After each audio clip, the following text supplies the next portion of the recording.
We're conducting an interview of Mr. Loyd Richardson. The interview is being conducted by the interviewee is Cindy Taylor, and a member of the Anthony Smith chapter of the Daughters of the American Revolution. The videographer is Michael Taylor. We're in Lufkin, Texas, in Mr. Richardson's home. And we're honored to interview Mr. Richardson. He's going to tell us about his World War II experiences. We're glad to have you. Start our interview and tell us where you grew up, your childhood. I was reared in Cherokee County, Texas, at a little town of Alto. And it's located about 30 miles from Lufkin, north of Lufkin. But it's a town on the old El Camino Real that was used during the early part of Texas. So we all knew where Stephen F. Austin went to San Antonio down. He came through Alto. Right. Tell us about your family, your siblings, the occupation of your parents. My dad was a village blacksmith. And my mother, of course, had a teaching certificate, but she taught for only a short while, and then she had 6 boys after that. And I was the 4th one down. So I lived with a bunch of brothers and no girls. What were you doing prior to, and what motivated you to join the military? After I got out of high school, I went to work at Brown Shipyard. Well, first of all, I took a 2-week welding course, and I was a 5th class welder, and I went to work in Brown Shipyard in out of Houston, and we were building destroyer escorts. And I would go take a welding test every month, and I ended up first class welder in a short while. But while I was there, I knew that the time was coming when I was going to be 18 that I was going to be drafted because the war was going on, and so I volunteered for the Navy. So that's how come me to pick the Navy, and I knew I was going to have to serve in the service. You have brothers. You have brothers that served? I had 3 brothers that served. My oldest brother was in the he was off the coast of Australia, and he was on a minesweeper, and his job was to sweep the mines of Japan when we were going to attack Japan. My other brother Johnny was in the cavalry, and he was killed in the Battle of Manila in 1945. And my younger brother Jim served in the Korean War, and so we really had 4 of us in the service. Was your dad ever in the service? My dad was never in the service. No, he owned a blacksmith shop in Alto, and then he became the only blacksmith that the local paper mill ever had out there. I see. So you graduated from Alto High School? No, I graduated from Wells High School. And then went volunteered and I went to work in the shipyard, and then after I worked there. Probably about 9 months, I volunteered for the Navy. What is the reason you chose your branch of service? Well, my older brother was a machinist mate, and we worked on all kinds of equipment when we were boys on the farm, so I just kind of felt like I could. And I also had a welding skill that the military really wanted, but I did not want to join the Seabees. But what I did was I told them, well, if I didn't join it, they felt like I ought to be in one of the mechanical divisions. And what I did was, I was a machinist mate or the petty officer on the steaming watch. We had main engines, which was we had 2 boilers, big boilers, and then we had 1 shaft and 1 screw, which we operated. So we only could go about 16 knots an hour. the ship I was on. Boot camp and the early days of training. Tell us about where you went to boot camp, what experience you had, what kind of training. All right, as we left here, we went to Houston and got on the Sunset Limited, and that was a train that had nothing but wooden seats. And we spent 2 days, 48 hours, going from Houston to San Francisco to San Diego. And that was one of my early deals on a train, and I didn't think too highly of it, sitting on that wooden seat for all. Was that your first time out of Texas? Probably was. And we ended up in San Diego, and we went through boot camp. And then after boot camp, 16 of us were selected to go into Machinist Mate school, and we went through Machinist Mate school, and then we were assigned aboard ship. Some were assigned to a destroyer. No, it was a cruiser, and the rest of us were put on this troop transport. Mm-hmm. And so the 16 that you trained with, and you went to different ships. Did any of you stay together through the whole war? What happened was they took our names, and down through my name, we were put on this troop, and from my name on down, they put on a cruiser. So that's how they divided us up. It was just an alphabetical thing, huh? And incidentally, one of those guys lost his life on the first trip out. And I thought, well, sometimes where your name falls is where you live it out. That is. But anyway, they were on a cruiser. Let's see. What was it like coming from Alto and Wells and adapting to military life? Well, the thing I remember was I remember one night some old boy did something, and they pulled all of us out and put us on what they call a grinder. And that grinder, it was about 3 o'clock in the morning, and they marched, the grinder was where they marched around, and they marched us around until they felt like that we were back where we're supposed to be. So we learned right quickly what you do could affect others. So we had a long talk with the boys that were doing it and told them not to do it anymore. You want to explain about that long talk, or was that just, was it literally a discussion? Well, we just told him that it better not happen again, or he's going to have a sore head the next time we saw him. But you think that was an effective method of getting everybody together? He conducted himself, and we didn't have to hit the grinder at that time in the morning anymore. I see. So I know it was different being away from home. What was that like? It was, but you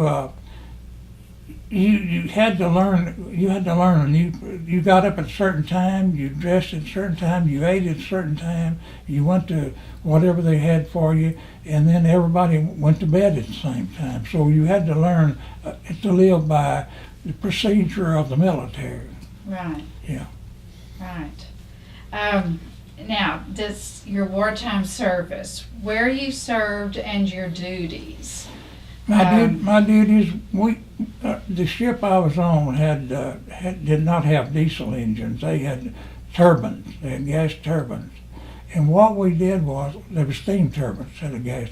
And what we did was, the boiler room was down below us, and we were up high, and we were running the main engine, which was high pressure steam going through a turbine and turning the turbine, which turned the screw to make the ship go forward.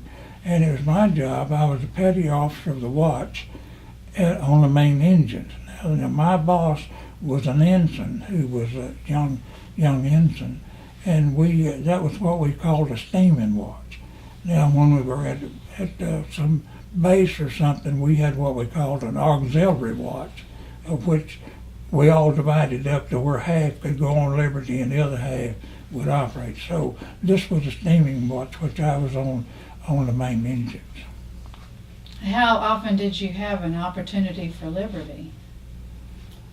Sometimes not very often. Now, we had liberty in San Francisco, and I remember a buddy of mine hitchhiked out to one of the trying to think of the place out of San Francisco. But what they would do, they'd try to divide up to where half would go and then half would come back and we would go. Mm-hmm. But it all depended where we were, if we were out of the war zone. Right, right. Well, what was it like on board the ship? Well, What was your life well, like? my life on board ship, I worked 4 on and 8 off all the time. In other words, I would work like from 4 to 8 in the morning and 4 to 8 in the afternoon. And then during the other time, I could read or do whatever I wanted to.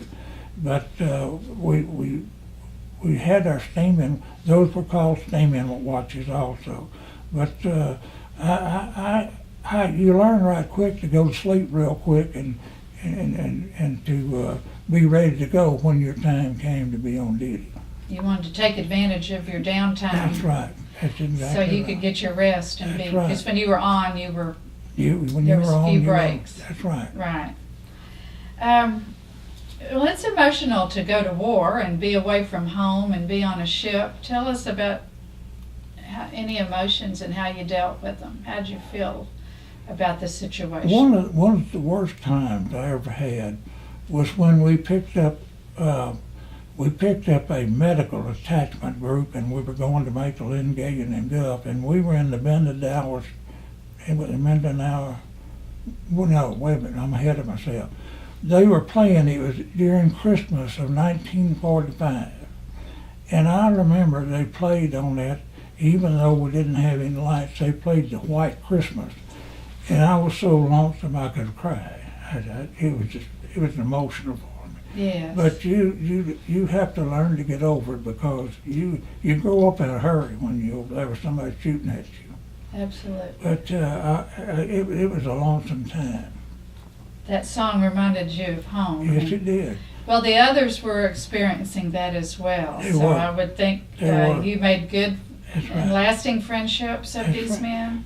In fact, I was telling Mike a while ago, I have a bunch of letters over. You can see them over and on. Uh-huh. That after the war, a guy from Kansas, Wichita, Kansas, had written me, and I kept up with some of them. But in fact, one boy lived in Galveston, and so I used a few of them. But most of them were from all over the country. You couldn't keep up with. Did you have anybody from Wells or No. Alto with you? The only time I met somebody I knew, we were on our way to Lingayen Gulf, and I was up on the deck one day, and I noticed this guy, and I said, well, he sure looked familiar, and I found out it was my brother's brother-in-law. Oh. And I asked him, I said, is your name McCullen? He said, yeah. I said, well, I'm Tommy's brother, but that was the only time that I remember seeing anybody from home. It is a small world sometimes. And so, did you get many letters or communications from home?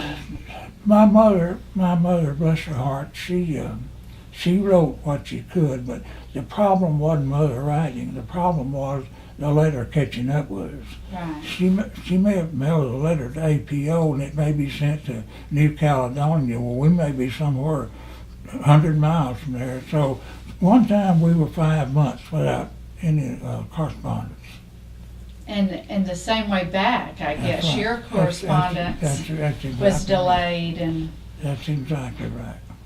did you ever have anything sent to you that was blacked out, or didn't they read? Well, and they had check what they things? call I think it was a victory type letter back then, and sometimes they'd cross out stuff on there.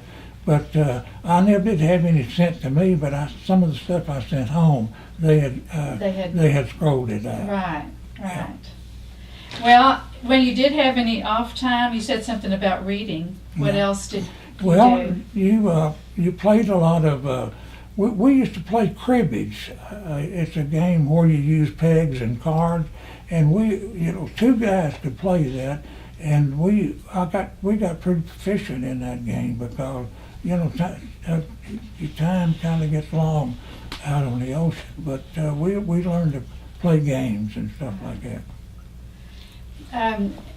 Were there any particular battles or campaigns or that you want to tell us about? Yeah, well, I can tell you about the Battle of Lingayen Gulf. What we did was, in fact, the reason it impressed me so, my brother landed there about 3 hours ahead of us. And I didn't have much sense as a youngster. I thought, well, maybe I can find him. But they were already taking fire on, so I wasn't able to go on shore. But we went in under a smoke screen, and these fighters were above us and stuff falling on the deck. But it was kind of scary being in under there and not seeing what was going on. But that's where they landed, where Mike Oster put his return to the Philippines. Mm-hmm. But that was probably the most exciting thing we had. Yes, I can imagine that would be thrilling and terrifying at the same moment to be. Well, especially you walk up on the deck and there'd be all that hot metal laying there. So they advised us not to go up there because they were fighting above us, but we were under a smoke screen. They couldn't see us down there. Well, where were you when the war ended, and how did you return home? I don't know exactly where I was when the war ended, but I know where I was when the atomic bomb was dropped. We were on our way to Okinawa, and we had a bunch of nurses on board that we were taking to Okinawa. And when we were about halfway, we realized that a bomb had been dropped that we didn't know anything about, and it was kind of surprised us all that had such a devastating effect. But I don't know exactly where I was at the time the war officially ended. It wasn't long after that. It was shortly after that, that's right. Were you familiar with the atomic bomb? It was not. So it was incredible, the devastation of it. And I understand that Harry Truman didn't know about the atomic bomb once Roosevelt died. So I thought, well, if he didn't know it, it certainly wasn't me. I wasn't allowed to know, but there you go. We didn't know anything about it. Right. When you did come home, what was it like coming back to your family and your community? Well, when we decommissioned the ship, they sent me to Pelican Island and Galveston, and I was down there for about. I think we decommissioned sometime around January, and I was discharged about April. But during that time, the ship's company, they didn't have the bridge out there at that time. They had launches. But the ship's captain out there wanted me to be a motor mech to run those launches, and his man kind of stayed inebriated half the time, and he asked me to stay on there, and I said, no, once my time's up, I'm out of here. Right. But I was discharged at Hitchcock. Yes. And what was so funny, and I still don't know how I got home from Hitchcock, but I got home at 10 o'clock at night, and I was on a Friday night, and my dad told me, said, son, you need to go to bed because you got to take a physical in the morning. You're going to work Monday morning. It's paper mail. So Did you have any idea that was in your future? No idea. He was the company's blacksmith out there, and they put me in the woods department because I could weld, and I was working under a Major Moss, and after I was there about 3 months, I went until around September. I told him, I said, now Major, I'm going to school. And he said, well, son, I'm glad you're going. So I did work a summer there. They thought I was a regular employee, but I was just temporary. So you went there before you went to college? Yes, I did. You go and I went to school. GI Bill? I went to GI Bill, and I went to school in September of 1946. And what was the name of that school you went to? University of Texas in Austin. And what year did you graduate? In 1950. Well, and when in that timeline did you get married? Well, I was going to work on my master's degree, and my wife, Eloise, at that time girlfriend, she came down to go to school that summer. And we started going together, and we married in '52. And at that time, now we've been married, I think, 60 years now. So how did you meet? Well, I knew her, but she was a lot younger than I was. She was raised in Wales. Oh, okay. So I knew her, I knew of her, but I didn't know her personally. I see. But anyway, when she came down, well, we started going together. I see. And you said you still have, or you did have contact with your fellow veterans Yeah. through letters. Yeah. In fact, in school, down at university, we most of the guys that we stayed with were all veterans, because that was in 1946, and they all got out of the service, and so we all pretty well were World War II veterans. Mm-hmm. But now, I didn't. My shipmates, I just didn't keep up with too many of those, other than this guy here wrote a letter. Yeah, I guess it was kind of a letter that he wrote up for everybody and just sent it around to Yes. different people. Yes. Well, how did you get to the paper mill? What degree did you get from University of Texas? I had a political science degree. But how did I get to the paper mill? Well, when I came in from the service, my dad had me a job at the paper. Right. But the next summer, I worked in the powerhouse under Dave Edmondson, and he used we college boys in jobs that made you ready to go back to school when it was over. Like we had to rattle out those tubes, those hot superheater tubes, and it was hot up in there, but we earned our money up in there. Yes. But we worked there during the summers. But your career was, did you spend your whole working career at the Lufkin, at the paper mill? No. No, okay. What I did was, when I got out of school, no, let me back up a little. While I was going to school, I was working for the Department of Public Safety, and they wanted me to stay with them. They offered me polygraph operator and several things, and I said no. I was going with Eloise, and she lived down at the coast. So what I did, I went down and got a job at Monsanto in Texas City, and that's where Eloise and I stayed in the early marriage. Then in 1956, I came back to work at the paper mill full time. Okay. 1956. And you worked there till your retirement? I worked there till I retired. And you and Lois have how many children? We have two boys. One lives in Tennessee, and one lives in Kingwood in Houston. One boy's an engineer and lives in accountant. So one lives fairly close, and well, and we don't see too often. Right, right. What on reflections about your experience, how did your wartime experience affect your life, do you think? Well, it made me live a disciplined life. That in work, you have to understand that you're part of a team, and that what you do affects other people. So I learned to take orders and do orders correctly, right quick, because your decisions made. I always dreaded in that job I had on the ship was that maybe we'd take a torpedo and I'd have to close a watertight compartment, and maybe some old boy would be alive in there. And I'd lay awake at night worried about that. I thought, well, that would be the most terrible thing that happens. Yes. So I learned that everything you do affects somebody else, Right, a responsibility. regardless how low the ladder you were. Right, right. And your life lessons, I guess that would be that It some would be it, and I from your military service. you learn to accept orders and to give orders, even though how far you are down the line. Where were you when you learned of your brother's death? Were you at sea or? My mother wrote me, and she told me that the boy that was with him when he was killed had written her a letter and had told her where he was buried and what section he was in the cemetery, and all the details of where the cemetery was in Manila.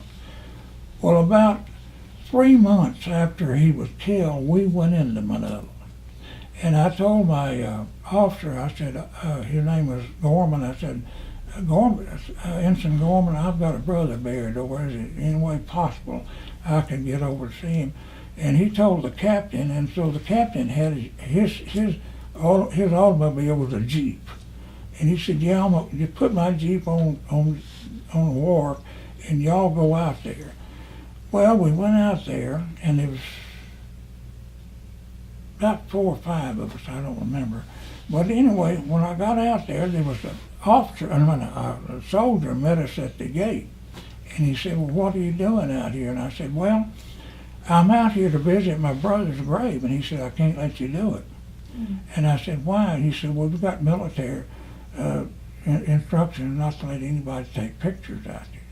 And I told him, I said, well, soldier, I've got an old mother 5,000 miles away from here, and I'm going to take a picture of his graves if I have to slip in. And he said, well, you're serious, aren't you? And I said, never was any more serious in my life. And I had borrowed a little old box camera that had a little strap on top. You remember those? But anyway, he said, well, sailor, I had an officer with me. I guess that made it different. And he said, I'm going to go back in and I'm going to come out in about 30 or 40 minutes. And said, you better be through taking pictures by then. And I took 2 rolls of pictures with that little old camera I'd borrowed. And it was raining. Everything was against us. And when I got through and I had those pictures developed, every one of them came out perfect. Oh. And it all worked out. And I sent that to my mother, and she was sure glad that someone she had visited. appreciated that so much. And that's how that ended up. Yes, yes. Well, what advice would you give first to our politicians today who make decisions about wars, and then to young men and women who are serving today? First to the politicians. Well, I have to look at it that, back in our days, now you have to volunteer. And those people knowing what they're getting into. But the politicians, I think a lot of them don't really realize what people go through when you're in the front lines facing somebody shooting at you. But I would say that those guys that are going in, is they have to consider the old boy right next to them, and consider anybody, and they also have to be able to when an officer gives them an instruction, they need to follow it to a T. Right, follow the orders given to you, because everything is for everything is for the benefit of you and others. The officers knew what was going on. See, we never did know where we were going during the war. When they tell us, the boatsman would blow a boatsman pipe and say, prepare to get underway. Well, that's all we knew. We just got underway, and we didn't know where we was going. And when we'd get there, they'd say, well, here we are at Ora Bay or Lingayen or whatever. And so we just did our job and didn't particularly care where we was going, just so we could stay safe. Well, that's why they call you the greatest generation, and it's well deserved. Well, we thank you for sharing. Is there anything that you want to include that we haven't already discussed? No, I kind of feel good that that's on record, because I felt like it once I pass on, that'll be the end of that little episode. Yeah. But I do appreciate y'all doing it. And you're welcome. We're honored to do it. Yeah.